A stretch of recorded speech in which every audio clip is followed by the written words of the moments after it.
जिला हालचाल आज रही रायगड़ा जिला तथ्य देइछंती आम रायगड़ा संवाददाता सीमांचल पंडा और उपस्थापन मु लहरिका पट्टनायक। केंद्र सरकार आकांक्षी जिलार आकांक्षी ब्लॉक उपरे विशेष भाव ध्यान देउथिबा बेले एबे रायगड़ा जिलार 2टी ब्लॉक रे सरकारक साधारण बंटन व्यवस्था और मंडीर स्थिति परखिबाकू पहुंची जातीय खाद्य सुरक्षा केंद्रीय टीम। केंद्र खाद्य और साधारण बंटन विभाग निर्देशक सुनील सचदेव और सचिन कुमार नेतृत्व में यह दल पद्मपुर ब्लॉकर पद्मपुर मुनिगुड़ा ब्लॉकर मुनिखोल और मुनिगुड़ा ग्राम पंचायत गस्त करी बंटन चाउल और मांडियार मान जांच करने सह आदिम जनजाति दंगारिया सह कथा होई साधारण बंटन व्यवस्था नहीं पचारि बुझिछंती।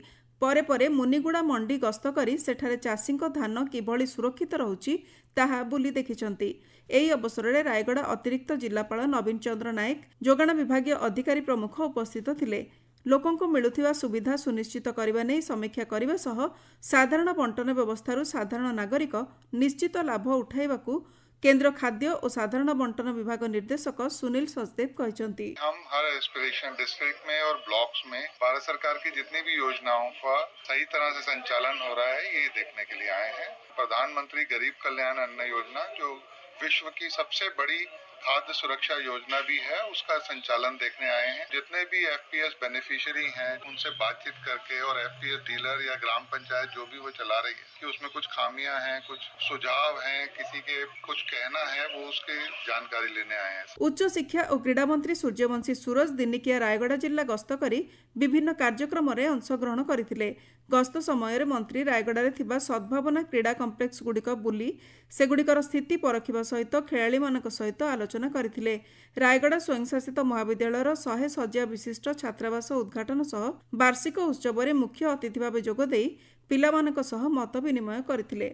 दिल्ली प्रसन्न पाढ़ी और रूपेश स्वरूप को नहीं एक 2 जणिया जातीय स्तरीय तदारख कमिटी रायगड़ा जिलार विभिन्न पंचायत और ग्राम गस्त करी ग्राम पंचायत रे चलीथिबा केंद्रीय योजनार समीक्षा करिसंती। एही क्रम रे मुनिगुड़ा ब्लॉक अंतर्गत कुमुड़ावाली पंचायत रे पहुंची ग्राम पंचायत रे चलीथिबा केंद्रीय योजना यथा प्रधानमंत्री ग्राम्य सड़क योजना नरेगा प्रधानमंत्री Awas Yojana national pension scheme रो तदारख करने सह केंद्रीय योजन उपकृत ग्राम गस्त करी हिताधिकारी मतामत संग्रह करिसंती। कमिटी गस्त समय एपीडी आरएस प्रभात स्थानीय बीडीओ तहसीलदार सरपंच प्रमुख उपस्थित थिले। विषम कटक सदर मेगाजल प्रकल्परू बाद पड़िथिबा बेले राज्य सरकार एही गाँ को स्वतंत्र जल संयोगीकरण योजन अंतर्भुक्त करी विषम कटक गाँव में पानीय जल जोगाण निमंते 4 कोटी 39 लक्ष टंका अनुदान प्रदान करिसंती। एही परिप्रेक्षी रे विषम कटक गुंडीचा मंदिर निकट में एही प्रकल्प आरंभ निमंते शिलान्यास हो जाइछि। विषम कटक विधायक नीलमाधव हिक्का मुख्य अतिथि भाव जोगदे पूजार्चना करी प्रकल्प निर्माणर शिलान्यासर शुभ देइछंती। रायगड़ा अधिष्ठात्री देवी माँ मझीघरियाणी मंदिर दानहुंडी 6 मास पर खोल जाइथिबा बेले दान बाक्सरू 1 कोटी 4 लक्ष 36,963 टंका सह 38 ग्राम सुना 2 किलो 505 ग्राम रूपा संग्रह होइछि। यासह 5टी डॉलर समेत 12टी विदेशी मुद्रा और 3टी पुराना नोट हुंडीरू बाहरिथिबा जणापड़िछि।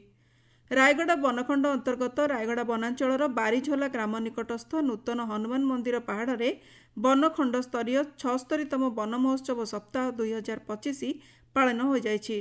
कार्यक्रम में मुख्य अतिथि भाव रायगड़ा विधायक अप्पाल स्वामी काड्राका योगदान करी मां नाम गछटिए कार्यक्रम शुभारंभ करथिले। सामाजिक सुरक्षा और भिन्नक्षम सशक्तिकरण विभाग एवं अबकारी विभागर मिलित सहभागितार जिला स्तरीय अंतर्जातीय निशाद्रव्यर अपव्यवहार और चोराचालाण विरोध में सचेतनता सभा और शोभायात्रा अनुष्ठित हो जाइछि। निशाद्रव्यर अपव्यवहार और चोराचालाण विरोध में सचेतनता कराइबा नहीं एक सचेतनता शोभायात्रा को अतिरिक्त जिलापाल और एसपी पताका देखाई शुभारंभ करथिबा बेले यह जिलापाल कार्यालय बाहरी सहर परिक्रमा करी इंडोर स्टेडियम रे शेष होइतिला। केंद्र सरकार 11 वर्ष और राज्य सरकार 1 वर्ष पूर्ति अवसर में विकास मेला माराथन अनुष्ठित हो जाइछि। अतिरिक्त जिलापाल नवीन चंद्र नायक और अक्षय खुमुंडू पताका देखाई एही गणदौड़र शुभारंभ करथिबा बेले जिला क्रीड़ा अधिकारी जिला सूचना और लोकसंपर्क अधिकारी प्रमुख उपस्थित थिले। जिला हालचाल आज पई एतिकी। आसंता काली जिला हालचाल शुणिबे संबलपुर जिला संपर्क रे।